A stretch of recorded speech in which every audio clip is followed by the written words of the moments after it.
त्रिन्वतितम सुक्तम। भावार्थ, हे इंद्र तथा अग्नि, तुम दोनों आवरण डालने वाले वृत्त को मारने वाले हो।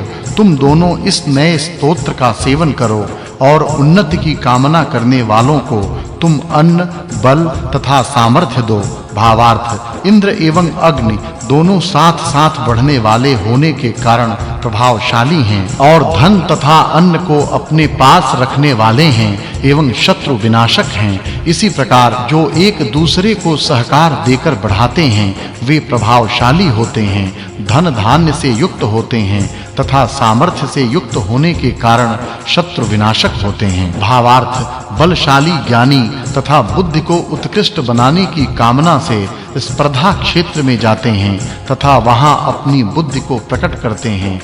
घोड़े जिस प्रकार प्रगति करते हैं वैसे ही नेता लोग अपनी प्रगति करने की कामना करते हैं। भावार्थ, बुद्धि को उत्तम बनाने की कामना करने वाला ज्ञानी पुरुष पहले उपभोग करने योग्य यशस्वी धन का ही गुणगान करता है। यश की वृद्धि करने वाला धन ही प्राप्त करने योग्य है। जिनके पास उत्तम शस्त्रास्त्र होते हैं वे ही शत्रुओं का विनाश करते हैं। भावार्थ, बड़ी विशाल लड़ने वाली तथा भाग लेने योग्य शत्रु सेनाओं के युद्ध के समय जिन वीरों में अपना तेज है वे ही वीर मिलकर विजय के लिए प्रयास करते हैं। भक्तों के साथ तथा यज्ञकर्ताओं के साथ रहकर देवद्वेष्टा शत्रुओं का विनाश करते हैं। भावार्थ, हे इंद्र एवं अग्नि देवों, हमारे मनों में उत्तम भावों को बढ़ाने के लिए सदैव हमारे पास रहो। हमारा त्याग करने का विचार भी मत करो। मैं तुम्हें बार-बार अपनी तरफ बुलाता हूँ। भावार्थ,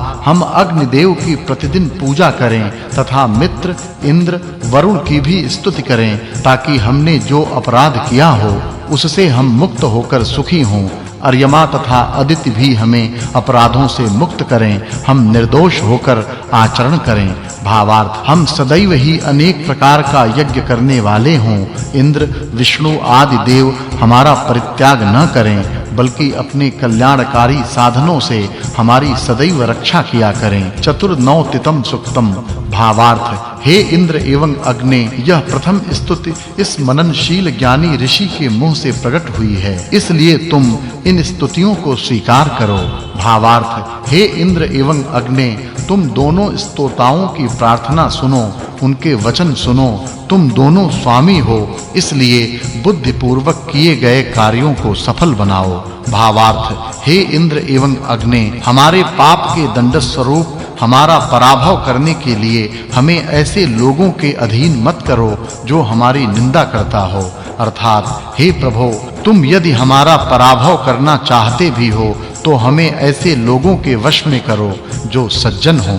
भावार्थ, सुरक्षा प्राप्त करने की कामना से हम इंद्र तथा अग्नि की बहुत अन्न, उत्तम स्तुति और बुद्धि पूर्वक बोले गए वचनों की स्तुति करते हैं। भावार्थ, उन इंद्र तथा अग्नि की ज्ञानी लोग अपनी सुरक्षा के लिए उत्तम स्तुति करते हैं। बुभुक्षा रूपी समान पीड़ा से युक्त लोग अन्न प्राप्ति के लिए उन्हीं देवों की स्तुति करते हैं। भावार्थ, विशेष ज्ञानी तथा उन्नति के लिए प्रयास करने वाले और धन प्राप्ति की कामना करने वाले हम यज्ञ में इंद्र एवं अग्नि इन दोनों देवों की स्तुति करते हैं। भावार्थ, दुष्टों का राज्य शासन हम पर न हो, हम दुष्टों के अधीन न हों। शत्रु को पराजित करने वाले शूर अपनी सुरक्षा के साधनों से युक्त होकर हमारे पास आकर रहें। भावार्थ, हे इंद्र एवं अग्नि देवों, किसी भी शत्रु रूप मनुष्य की धूर्तता अथवा हिंसा हमारा नाश न करे, सभी हमें सुखी करें। भावार्थ, हे इंद्र एवं अग्नि, गौओं, सुवर्ण तथा घोड़ों से युक्त धन हम तुमसे मांगते हैं, वह धन हमें प्राप्त हो। भावार्थ, सोम का रस निकालने के पश्चात पूजा करने वाले मनुष्य उत्तम घोड़ों वाले इंद्र तथा अग्नि को बुलाते हैं। भावार्थ, शत्रुओं को नष्ट करने वाले तथा आनंदित होने वाले इंद्र एवं अग्नि की लोग स्तोत्रों, वचनों और काव्यों से प्रशंसा करते हैं। भावार्थ, हे इंद्र एवं अग्नि, जो दुष्ट हों, दुष्ट विद्वान हों, अर्थात विद्वान होकर भी दुष्टता करें और जो दूसरों की माल मत्ता अथवा प्राणादि का अपहरण करने वाले राक्षस हों, उनका उसी प्रकार से नाश करो जिस प्रकार पानी से भरे घड़े को फोड़ते हैं। पंचनवतितम सुक्तम भावार्थ सरस्वती नदी का प्रवाह अखंड है। यह लोहे तथा पत्थरों से बने हुए दुर्ग की भांति अपने पास रहने वालों की रक्षा करती है।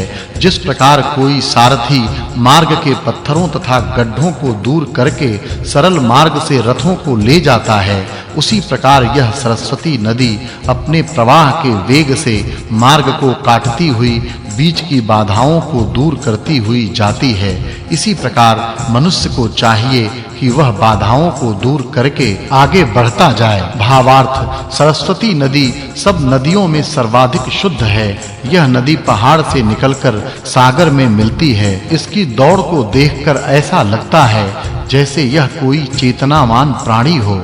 पृथ्वी से उत्पन्न होने वाले सभी धान्य रूपी धन को यह प्रदान करती है तथा अपने किनारे पर रहने वालों को यह पर्याप्त घी एवं दूध देती है। भावार्थ तरुण मनुष्य सभी मानवों का कल्याण करने में तत्पर, बलवान बैल के समान पुष्ट, तरुण बैल के समान सामर्थ्यवान और पूजनीय तथा पवित्र स्त्री के साथ रहने वाला हो।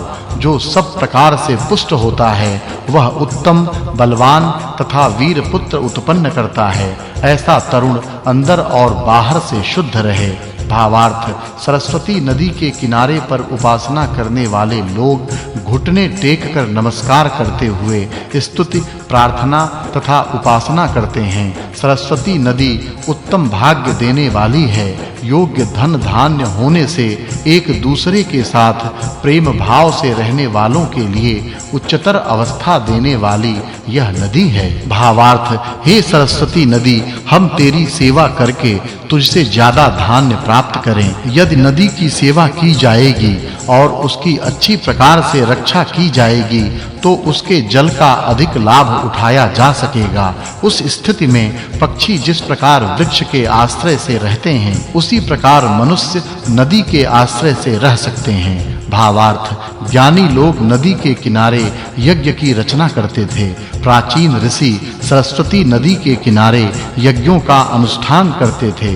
उनके यज्ञों से पवित्र हुए जल वाली वह नदी उन ऋषियों को पर्याप्त धान्य देकर समृद्ध करती थी। क्षणवतितम सुक्तम भावार्थ हे ज्ञानी मनुष्यों, तुम नदियों में श्रेष्ठ नदी सरस्वती की स्तुति करो। द्युलोक तथा भूलोक को समृद्ध बनाने वाली इस सरस्वती के महत्व का गान करो। भावार्थ सोम रस दिव्य अन्न है तथा चावल पार्थिव अन्न है। ये दोनों अन्न सरस्वती नदी पर होते हैं तथा यज्ञ करने वालों को प्राप्त होते हैं।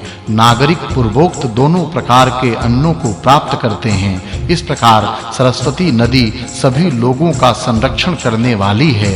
जो यज्ञ करता है उनकी ओर धन को यह सरस्वती प्रेरित करती है। भावार्थ सरस्वती सबका कल्याण करने वाली है, वह सबका कल्याण करे। यह सरस्वती एक नदी भी है तथा विद्या भी। जिस प्रकार सरस्वती नदी अन्नादि से सबका कल्याण करती है, उसी प्रकार विद्या भी सब मनुष्यों का कल्याण करती है। सरस्वती सीधा उन्नति का मार्ग बताती है, वह मनुष्यों को टेढ़ी चाल चलने से रोकती है। भावार्थ मनुष्य पत्नी वाले, पुत्र की कामना करने वाले तथा उत्तम दान देने वाले होकर आगे बढ़ें और विद्या की उपासना करें।